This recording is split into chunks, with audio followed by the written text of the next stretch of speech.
বুকের মাঝখানে চাপ লাগছে। ভাবছেন কাল রাতে হয়তো বেশি তৈলাক্ত খাবার খেয়ে ফেলেছেন। যার কারণে হয়তো গ্যাসের ব্যথা হয়েছে এবং একটা অ্যান্টাসিড খেয়ে শুয়ে পড়লেই বোধহয় ব্যথাটা ভালো হয়ে যাবে। দাঁড়ান, তাহলে আপনিও আপনার জীবনের একটা মারাত্মক ভুল করতে চলেছেন। প্রতি বছর হাজার, হাজার মানুষ হার্টের ব্যথাকে গ্যাসের ব্যথা মনে করে অবহেলা করে।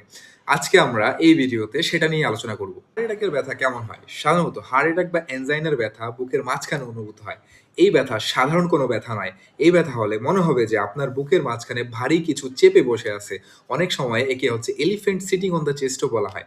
এই ব্যথার সাথে, সাথে আপনার বমি ভাব অথবা হচ্ছে শ্বাসকষ্ট হওয়া অথবা হচ্ছে আপনার শরীর প্রচন্ড ঘেমে যেতে পারে। এছাড়াও এই ব্যথা শুধুমাত্র আপনার বুকের মধ্যেই সীমাবদ্ধ থাকে না। এই ব্যথা আপনার বাম হাত, চোয়াল, ঘাড় এমনকি হচ্ছে বুকের পেছনেও অনুভূত হতে পারে।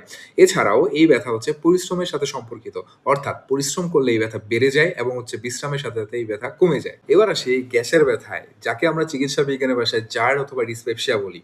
অনেক সময় জার্ডের ব্যথা হার্ট অ্যাটাকের ব্যথার মতোই অনুভূত হতে পারে। আপনার বুকের ঠিক মাঝখানে অথবা বুক থেকে একটু নিচে, পেটের একটু উপরে এই জায়গায়ও আপনার হচ্ছে প্রচন্ড ব্যথা হতে পারে। যেটা আপনার হচ্ছে হার্ট অ্যাটাকের ব্যথার অনুরূপ। সো এই ব্যথা সাধারণত খাবারের সাথে সম্পর্কিত।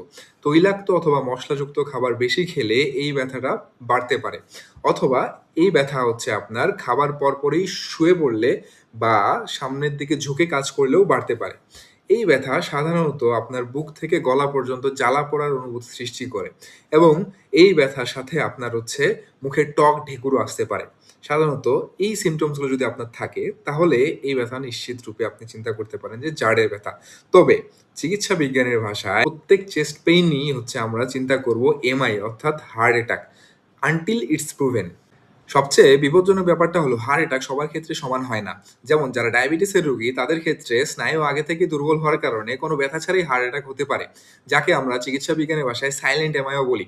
এছাড়াও নারীদের ক্ষেত্রে বুকে ব্যথার তুলনায় হচ্ছে বমি বমি ভাব, তারপরে হচ্ছে ক্লান্তি ভাব অথবা শ্বাসকষ্ট দেখা দিতে পারে। বয়স্ক রোগীদের ক্ষেত্রে অতিরিক্ত দুর্বলতা বা হঠাৎ বিভ্রান্তি দেখা দিতে পারে। যদি আপনার বিন্দুমাত্র সন্দেহ থাকে যে এই ব্যথাটি হচ্ছে হার্ট অ্যাটাকের ব্যথা, তাহলে এক মুহূর্ত দেরি না করে দ্রুত আপনার নিকটস্থ হাসপাতালে গিয়ে একটা ইসিজি করান। যদি আপনার গ্যাসের ওষুধ খাওয়ার ১৫ থেকে ২০ মিনিটের মধ্যেও আপনার বুকের ব্যথা না কমে, তাহলে ধরে নিবেন যে এটা হচ্ছে আপনার হার্টের সমস্যা। মনে রাখবেন, সচেতনতাই জীবন বাঁচায়। তাই সুস্থ থাকুন এবং সাবধানে থাকুন। ধন্যবাদ।